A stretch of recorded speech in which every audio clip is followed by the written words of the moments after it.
안녕하세요. 오늘 여러분들에게 친구야, 너는 아니? 라는 주제로 학교폭력 예방교육을 시작하겠습니다. 여러분이 아시다시피 경찰은 범인을 검거하는 일도 하지만 제일 중요한 일은 여러분을 포함해 국민들을 보호하는 일을 합니다. 그중 학교전담 경찰관은 전국 초, 중, 고등학교 등 모든 학교에 배치되어 학교폭력 및 청소년 선도 보호 업무를 담당하고 있는데요. 구체적으로 어떤 일을 하는지 알아볼까요? 먼저 학교 선생님 및 여러분들과 연락하며 학교 폭력이 발생하는지 살피고 여러분들이 피해를 당하지 않도록 지켜주고 있습니다. 이미 일어난 사건들에 대해서는 학교폭력대책심의위원회에 참석하고 117 신고로 접수된 사건을 처리하면서 가해 학생을 선도하고 피해 학생을 보호해주고 있어요. 그리고 학교폭력 서클을 해체하고 학교 밖 청소년들을 선도하고 지원해주고 있답니다. 여러분들은 학교폭력 피해자에 대해 한 번이라도 생각해 본 적이 있나요?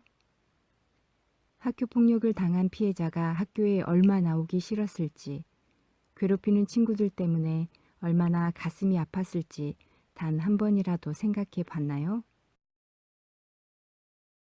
선생님은 많은 학교폭력 피해 학생들을 만납니다. 이 친구들에게 친구야, 너 이렇게 힘든데 왜 아무한테도 이야기하지 못했니? 라고 물어보면 저 때문에 우리 엄마 아빠가 힘들어지잖아요. 라고 이렇게 얘기합니다. 사랑하는 가족들이 자기 때문에 힘들어할까 봐 많은 피해 학생들은 혼자서 아파하고 있었습니다. 학교폭력이 한 아이의 인생을 무너뜨릴 수 있습니다. 학교폭력으로 아이의 생명을 잃게 된 부모님들은 어떻게 살고 계실까요? 학교폭력으로 자녀를 잃은 부모님들의 인터뷰 영상을 보겠습니다. 다시 지난 1월 26일 광화문. 이곳에서 학생, 학부모, 그리고 시민들은 학교가 더 이상 학생들을 위한 배움의 전당이 아니라 우리 아이들의 인권 사각지대가 되어가고 있다고 절규했습니다. 안녕하세요. 공주에서 온 아침에 일어나면 눈 뜨자마자 생각나는 건 우리 아들이 없다는 것입니다.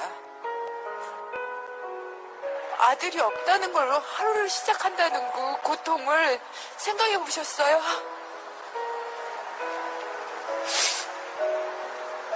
만질 수도 없고 대화를 나눌 수도 없습니다. 볼 수도 없습니다. 자기의 그 억울함을 표현할 수도 없습니다. 저 17년 동안 우리 아들 키우면서 공주 손바닥 많은 곳에 안 다니는 곳이 없습니다. 하다못해 우리 아이들랑 같이 손잡고 간 신발가게, 옷가게, 지금은 다 볼 수가 보기가 너무 힘듭니다. 길마다 추억이 안 서린 곳이었기 때문에. 그렇기 때문에 숨는 겁니다. 학교폭력이 피해 학생의 인생뿐만 아니라 그 가족들의 행복, 미래마저 송두리째 무너뜨리고 말았습니다. 이런 일들을 계기로 전국 초중고등학교에 학교전담 경찰관이 배치되었고 학교폭력 예방 및 대책에 관한 법률이 제정되었습니다. 국가가 학교폭력으로부터 우리 아이들을 지키겠다. 절대 학교폭력 용서하지 않겠다는 것이죠. 그렇다면 그때의 그 가해자들은 과연 어떻게 되었을까요? 가해자들은 징역형을 선고받고 소년교도소에 갔습니다. 여러분들은 저처럼 경찰관이 되고 싶은 친구도 있고 축구선수, 연예인, 의사, 선생님이 되고 싶은 친구들도 있을 거예요. 만약 여러분들이 학교폭력 가해자가 된다면 꿈을 이룰 수 있을까요? 학교폭력 가해자라는 사실이 여러분을 평생 따라다니며 꿈을 이루지 못하게 방해할 수도 있을 겁니다. 여기서 가장 중요한 사실, 학교폭력은 피해 학생의 인생만 무너뜨리는 것이 아니라 바로 여러분들의 인생마저도 무너뜨릴 수 있는 끔찍한 범죄라는 사실을 꼭 기억해야 합니다. 여러분들 누구라도 절대 학교폭력의 가해자가 되지 않기 위해서 우리는 먼저 학교 폭력에 대해 정확히 알아야 합니다. 이 시간에는 여러분들에게 학교 폭력의 정의, 유형을 말씀드리고 학교 폭력 사건에 대해 학교에서의 조치 및 형사처분 절차에 대해 알아볼 거예요. 그리고 학교 폭력에 대해 어떻게 대처하면 좋은지, 학교 폭력 신고는 어떻게 하는지 알려드리겠습니다. 선생님이 퀴즈를 하나 낼게요. 여러분들이 학교가 끝나고 집 앞 공원에서 놀고 있는데 동네 언니 오빠들이 무리지어 몰려와 여러분들을 향해 눈을 치켜뜨면서 돈을 내놓으라고 합니다. 자, 이 같은 상황은 학교 폭력일까요? 아닐까요? 학교 밖에서 일어난 일이니 학교 폭력이 아닐까요? 정답은 바로 학교 폭력입니다. 학교 안과 밖에서 학생을 대상으로 하는 모든 신체, 정신, 재산상의 피해를 주는 행위를 바로 학교 폭력이라고 합니다. 이 친구는 학교 안이 아니라 밖에서 이런 일을 당했다 하더라도 학생이기 때문에 이 친구가 당한 일은 학교 폭력이 되는 겁니다. 학교 안과 밖을 구분하지 않고 피해자가 학생이라면 바로 학교 폭력인 것입니다. 또 신체, 정신, 재산상의 피해를 주는 행위는 모두 학교 폭력이 됩니다. 그렇기 때문에 항상 행동하기 전 여러분들의 행동이 친구에게 피해를 주는 행동인지 아닌지 생각하고 행동해야 합니다. 그렇다면 학교 폭력에는 어떤 것들이 있을까요? 학교 폭력이 가장 많이 발생하는 장소, 학교로 가서 알아볼게요. 저기 가운데 학교가 보이네요. 바로 학교로 이동해서 어떤 학교 폭력이 일어나고 있는지 확인해 보겠습니다. 여러분들의 학교랑 똑같죠? 어디를 먼저 가볼까요? 일단 우리가 가장 오랜 시간을 보내는 공간, 바로 교실로 가봅시다. 먼저 신체 폭력입니다. 친구를 때리거나 발로 차고 친구의 몸에 상처를 낸다면 폭행, 상해가 됩니다. 특히 친구를 일정한 장소에서 나오지 못하게 하는 행위는 감금에 해당하고 폭행 협박 또는 친구를 유혹해서 어떠한 장소로 데려가는 행위는 약취, 유인에 해당합니다. 다음은 컴퓨터실입니다. 여러분들 중고등학교에서 가장 많이 발생하는 학교 폭력의 유형이 어떤 건지 알고 계시나요? 바로 언어 폭력을 수반한 사이버 폭력입니다. SNS에 저격글을 올리는 등 친구를 욕하는 행위는 사이버 모욕죄에 해당하며 1년 이하의 징역, 금고, 200만 원 이하의 벌금에 처해지게 되어 있습니다. 또한 야, 우리 반 돈 없어진 거 누구 짓이래 하면서 허위의 사실을 올리게 되면 7년 이하의 징역, 그리고 사실이라고 하더라도 이렇게 친구의 명예를 훼손하는 행위는 3년 이하의 징역, 2천만 원 이하의 벌금에 처해지게 됩니다. 진짜 엄청난 범죄가 화장실에서 발생했네요. 바로 성범죄. 폭행 협박을 통해 강제로 성관계를 하거나 친구의 신체를 만지는 행위 또는 성적인 말과 행동으로 친구에게 성적인 수치심을 주는 행위가 바로 성범죄에 해당합니다. 화면에서처럼 친구가 싫어하는데도 친구의 몸을 만지고 친구의 신체를 카메라로 찍어서 인터넷에 올려서 유포한다면 여러분들 범죄자들 발에 채우는 게 뭐이죠? 바로 전자발찌입니다. 전자발찌를 차고 다녀야 해요. 목욕탕도 마음대로 못 가고 반바지도 못 입겠죠? 그런데 이게 뭐예요? 바로 성범죄자 알림이 어플입니다. 성범죄를 저지르면 법적 처벌을 받는 것은 물론이고 인터넷에 범죄자의 신상 정보가 공개되는데요. 이렇게 이름, 얼굴, 사진, 키, 몸무게, 집 주소가 공개되는 거예요. 성범죄란 이렇게 나를 무너뜨리는 아주 무서운 범죄입니다. 장난으로 친구 몸 좀 만지고 장난으로 친구의 몸 좀 찍어서 카카오톡, 페이스북에 올려버리고 장난으로 친구한테 야동 보내고 야한 말 하고 그렇게 장난으로 한 행동이 평생 돌이킬 수 없는 후회로 남게 된답니다. 같은 남자끼리, 여자끼리라고 해서 성폭력에서 자유로울 수 없다는 사실 모두 아시죠? 다음으로 금품 갈취, 강요, 따돌림도 학교 폭력인데요. 돌려줄 생각이 없으면서 돈을 요구하는 친구들. 체육복, 문제지 빌려가 놓고 안 주는 친구들, 일부러 친구의 물건을 망가뜨리는 친구들, 이런 모든 행위들은 금품 갈취에 해당합니다. 빵 셔틀, 와이파이 셔틀이 대표적인 강요에 해당하겠죠. 특히 일전에 중학교에서 대신맨 게임이 유행했었다고 들었어요. 야, 나 대신 쟤 때려. 나 대신 숙제해. 이런 행위들은 모두 친구에게 의무 없는 일을 강제로 시키는 것, 강요에 해당합니다. 마지막으로 집단적으로 한 친구를 의도적이고 반복적으로 피하는 행위, 놀리고 면박 주고 골탕 먹이고 다른 친구들과 어울리지 못하도록 하는 행위도 따돌림으로 학교 폭력이에요. 주변을 둘러보세요. 지금 혼자 있는 친구가 있지는 않은지. 그런 친구가 있다면 먼저 다가가 말을 건네고 챙겨주고 돌봐주는 친구가 세상에서 가장 멋있는 친구예요. 여러분들은 꼭 그런 친구가 되어줄 것이라고 믿어요. 자, 여기는 어디일까요? 바로 학교폭력대책심의위원회 회의실입니다. 학교폭력이 접수되면 학교에서는 사안조사를 합니다.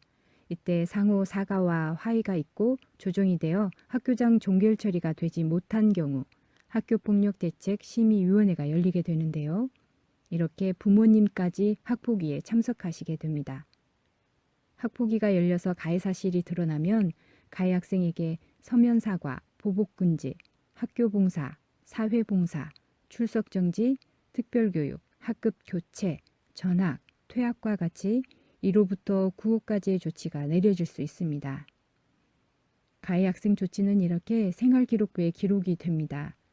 졸업과 동시에 또는 2년 후에 삭제가 되긴 하지만 만약 여러분들이 대학 수시 원서를 제출할 때 또는 곧바로 공무원 시험 응시나 취업을 준비할 때 이와 같은 기록이 남아 있다면 여러분들의 꿈을 이루기 어려워지겠죠. 그런데 여기서 끝일까요? 학교에서의 조치뿐만 아니라 사안에 따라서는 이렇게 경찰에 조사를 받게 되는 경우도 있습니다. 경찰에 신고가 접수되면 수사를 진행하면서 사안에 따라 가해자를 처벌할 것인지 선도할 것인지를 먼저 구분합니다. 사안에 따라 사건이 처리되는 과정을 알아볼까요?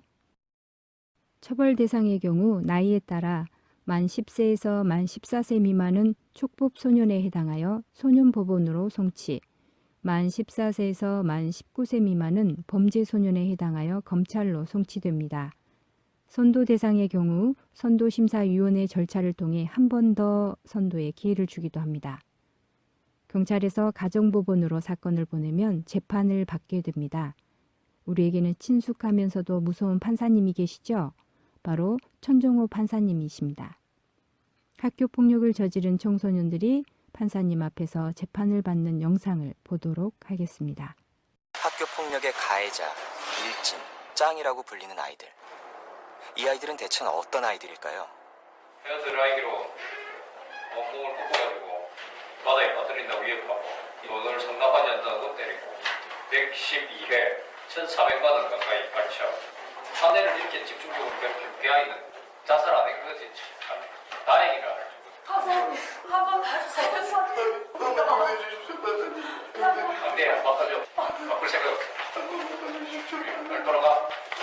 7번 돈 가르치하고 집에 들어가서 샤워하고 난 뒤 후드티 뺏고 밤지란 씨 찾아가지고 우유통 안에 돈 들어갈 정도로 그렇게 잔인하게 돈을 뺐었는데 죄송합니다. 이제 진짜 그런 일 없도록 하고 싶습니다.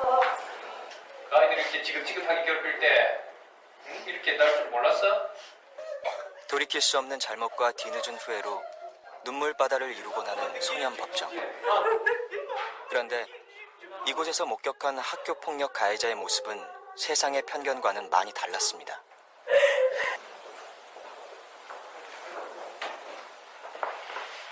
학교에서 중학교 다닐 때 짱이었네.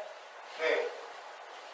아이들 여러 명 상습적으로 폭행하고 또 돈을 뺏고. 맞아? 네. 어떻게 해서 짱이 됐어요? 제가 그때 노래들보다 덩치 있고 해가지고 그냥 반장하면서 선도부 했지? 네. 응? 선도부 하면서 애들 그렇게 펴고 반장도 하고 하니까 학교에서 응? 손도 못 대고 손도 안 대고 얘기 들었죠? 예, 들었습니다. 모르셨습니까? 조사받기 전까지는 몰랐습니다. 여전하게 반성하고 있습니다. 한 번만 선제해 주십시오. 어른들 문화가 지금 많이 지금 학교 내에서 그대로 들어갔어요. 서열, 세력, 권력. 성적이 몇 등이야? 성격 고등했어요, 이번 시험. 전교 9등? 근데 이렇게 공부 잘하는 아이가 불쌍한 애들 돈을 뺐어? 그 3학년 언니가 돈 달라고 그럼 그러더라고요. 네돈 주면 되지 왜 남의 돈을 뺏어 주나? 공부만 잘하면 되나? 아버님 한번 얘기 한번 해보시죠. 이 사태를, 이 학교 상황이 그게 안 좋은 행동인지 모르고 그게 모른다는 게 말씀이 안 돼요. 남의 돈 뺏는 게 모르겠는데 왜 몰라요? 다 알지. 다 아는데 왜 그렇게 해야 되는지 그게 지금 사건의 핵심이에요. 학교 폭력 문제를 해결하는 핵심이라고. 그런 식으로 나오면 이 아이 또 친구 만나면 또 그렇게 짐쓸 내요. 제가 잘못 가르쳤죠. 학교 폭력의 새로운 유형은 종교된 척수를 비행하고 다른 성격의 것들이 많습니다. 첫 번째 가정 문제로서 건강하고 그 다음에 중상 이상의 그 다음에 성적도 좋은 이런 학생들이 많이 올라오고 있고요. 이렇게 재판을 받고 유죄가 확정되면 소년보호 처분을 받게 되는데 소년보호 처분은 이처럼 1호에서 10호까지 있습니다. 특별교육을 받거나 사회봉사를 가기도 하고 24시간 보호관찰관이 여러분들의 일거수일투족을 감시하게 되는 보호관찰 처분이 있고 또한 여러분들이 잘 아는 소년원으로의 보호처분 등을 받습니다. 여기까지 선생님과 함께 학교폭력의 정의, 유형, 처벌까지 살펴보았는데요. 왜 학교폭력을 하면 안 되는지 우리 친구들이 많은 걸 느꼈을 거라고 생각해요. 그렇다면 학교폭력을 당했을 때는 어떻게 대처해야 할까요? 올바른 대처법에 대해 알아볼게요. 먼저 절대 맞서 싸우지 말아야 합니다. 자신이 피해를 받았다고 해서 가해 학생에게 똑같은 행동을 한다면 나 자신도 가해자가 될 수 있습니다. 가해 상황이 계속될 것 같다면 우선 그 자리를 피하세요. 그리고 학교폭력을 당했다면 절대 혼자 고민하지 말고 빨리 부모님, 학교 선생님, 학교 전담 경찰관 등 주변 사람들에게 도움을 요청해야 합니다.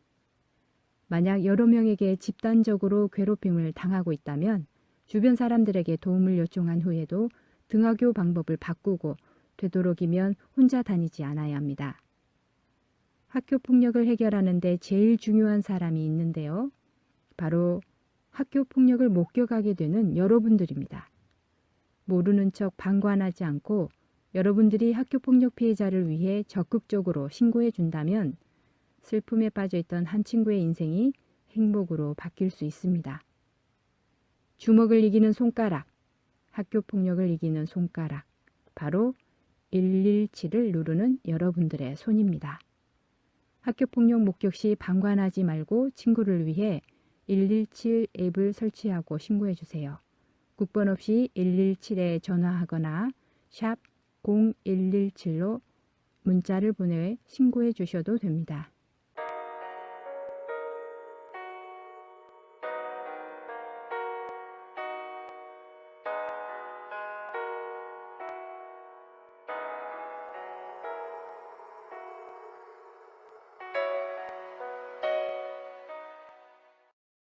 친구에 의한 신고는 전국의 단 4%. 우리 친구들은 그 누구도 아프지 않도록 서로가 서로를 지켜줄 거죠? 막상 폭력을 목격하게 되면 신고하기가 어려울 수 있지만 오늘부터는 용기 있게 신고해 줄 거라 믿어요. 자, 우리 친구들 선생님과 함께 학교폭력에 대해 알아봤는데 이 시간 어땠나요? 학교폭력은 피해 학생의 인생뿐만 아니라 나의 인생까지도 망가뜨린다는 사실 절대 잊지 마세요. 학교폭력 가해자라는 사실이 여러분들의 꿈을 방해하는 일이 없도록 여러분들을 꼭 지키세요. 그림처럼 각자 꿈이 있는 여러분들이 학교폭력으로부터 서로가 서로를 지켜줌으로써 저마다 간직한 소중한 꿈을 꼭 이루었으면 좋겠습니다.